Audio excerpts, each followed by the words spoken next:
Hi there, this is Doug. This is a continuation on the series of the BigCommerce product data importing process, our new one anyway.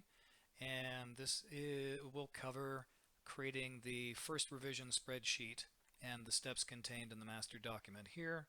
As mentioned before, we have a master document that describes all of the steps in the process. These videos are derived from this master document, which is shared out to everyone that is involved in creating and cleaning product data for our e-commerce site. Okay, so revision 1. I just done a video on merging spreadsheets and merging columns. This may or may not apply depending on what vendor's data or what vendor you're using.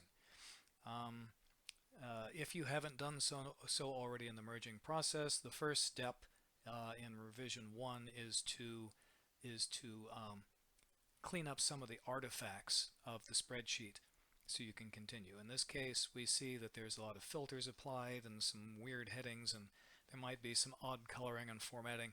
Best to neutralize all of that before we get into all the revision steps. It just makes things so much easier. How to do that is very, very simple. You create a new tab, a new blank tab on the spreadsheet using our naming convention. We call it mod 1.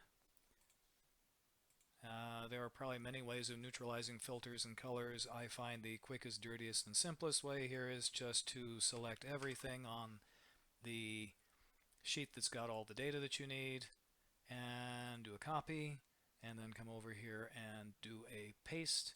And do not do a normal paste. You are going to paste just the values. This will neutralize all the formatting and clear all the filters out. All right. Once you've done that, then you go ahead and bold the column headings.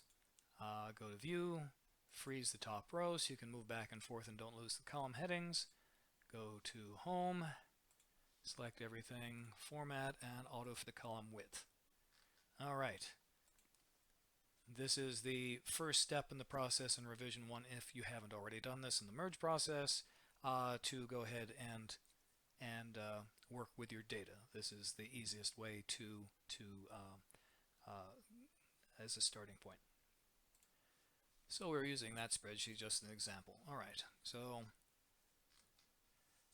here's the sheet we're working with this particular vendor where we merged two spreadsheets together and have already done that neutralizing the filters nonsense and all that good stuff. So we're in good shape here. So after we neutralize the formatting and make this a little bit more readable, then we're going to just do some cursory cleanup. We're going to remove some obviously malformed products from the spreadsheet, and we're going to remove some obviously not needed information columns. That makes it much easier to work with. Vendors like to be either too much or too little. They either give you 127 columns of irrelevant, useless information to you, but is only valuable to them because they manufacture the product, or they give you 3 columns of information when you needed 20, and then you got to go nag them. Feast or famine. Figures that's just the way it goes. So here we have to say that you have to have at least a rudimentary knowledge of this product line, or else this process is going to get really, really complicated from this point onward.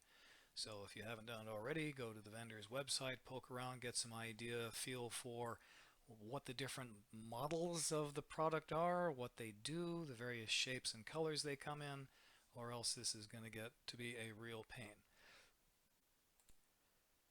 Now, it might have so many columns at this point that it gets a little unwieldy and tangled moving about this, and you might want to hide a few columns or shrink a few things so it's a little easier to work with. Description is taking up a lot of space in this case, so I'm just going to hide it.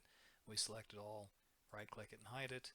And now you can see this indicator up here that shows that there's a hidden column here, and obviously A, B, C, and E. If you need to, and you will at some point, to unhide that again, you highlight both columns that are on either side of the hidden range and unhide it, and it'll come back.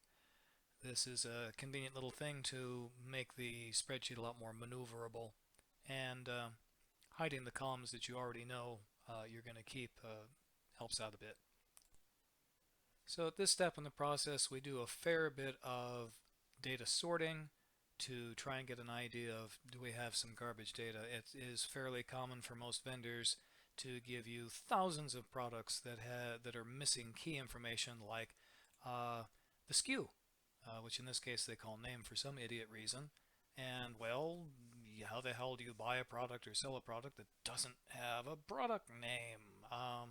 Or UPCs, that's their favorite thing. Like to leave out the UPCs. These are not absolutely critical in the world of lighting, but it is nice to have them. We don't put pictures on our e-commerce site, or products on our e-commerce site that don't at least have one picture. So if they can't provide a URL link to at least one picture, it gets removed from the list. So there's a series of sorts that you have to do to be able to figure this out. So first we go ahead and select everything. Be sure you select the entire worksheet, because if you do a sort on half of it, you will mangle the spreadsheet, and you'll really hate yourself several hours later when you catch your mistake and realize you've done it. And then you have to go back to 0 again. So always click here and select the entire worksheet to do a data sort. Then we do a data sort, pick the column. In this case, we're going to do the name, the SKUs. We want to make sure that we have no records on the spreadsheet that do not have a SKU, because they're not useful. We go all the way to the end, and luckily, yep, everything's got a SKU. That's good. Now we want to make sure that every product has got at least one image. So we come over here and we find here is the column with the URLs that go to the images for this product. We do a sort again, and we select image, and OK. And now we go over here and make sure that every product has an image, and the ones that won't will be on the end. If you find any, delete those records. We're not dealing with those any further. All right, that makes things a little bit easier. Now there's other critical information that you might want to do data sorting on at this point, but these are the most important ones to us at this point. When you're looking through and removing the obviously bad records, then you're going to do a final sort and sort it back by name again, and this will be the default sort by SKU in this case. That makes the spreadsheet much easier to work on in successful revisions and multiple tabs and modifications if you keep it all in SKU, or in this case name, format. Now we can go ahead and remove columns that are obviously not going to be useful to us. And we can go ahead and unhide our description. There. All right. We don't need a product status. You might want to look through this, and some vendors, they might have products in there on their list that are discontinued. Well, there's no sense in putting a discontinued product on your website if you can't get any quantities of them.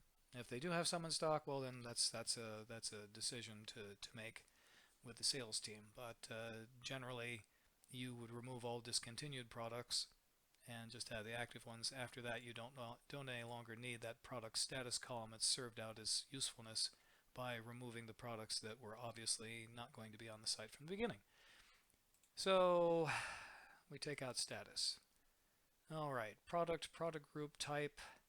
These might come in handy in the categorization process, so we leave those for the time being. Be very careful about what you remove. This is a first range, so we're just taking the most obvious stuff. But generally, err on the side of anything that looks like it could potentially be useful. Keep. You can always delete it in further revisions. But if you delete something that you do need, it's a bit of a pain to put it back in. We know in this case we don't use lens, so we can delete that. We don't use finish, we can delete that. We don't use type, we can delete that. We do not use any of the DLC information. We do not use any of the Energy Star information. We delete that. We do not use the mounting information in this particular case. although in other vendors you might. So this is, in this particular case, we don't. Product type we'll keep because that might also help with the categorization. Lifespan we do not use, so we can remove that. These represent the installation guides and the images. We need those URLs, we keep that.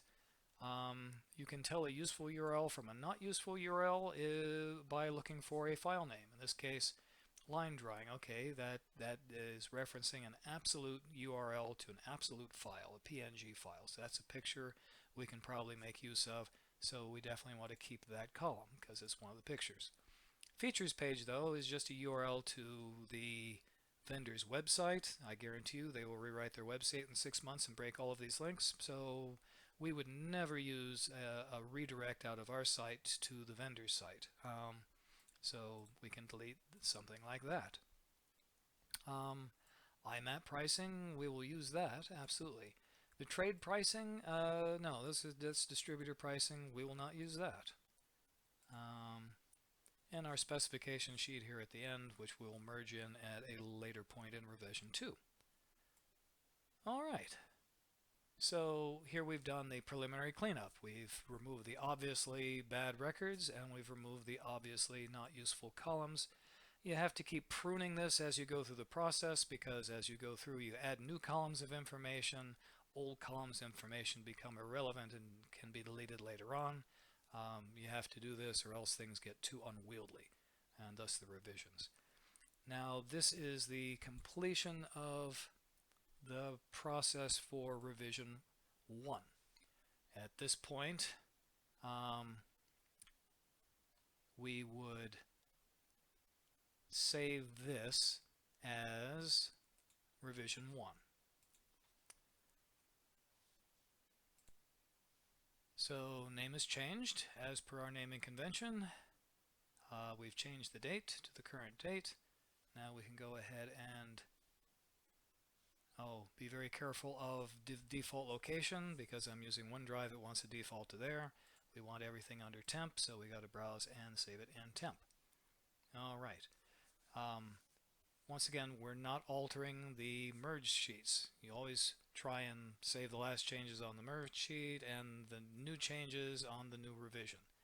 So we go ahead and save R1 so that these changes we've made only apply to this revision and we did not alter the merge sheet.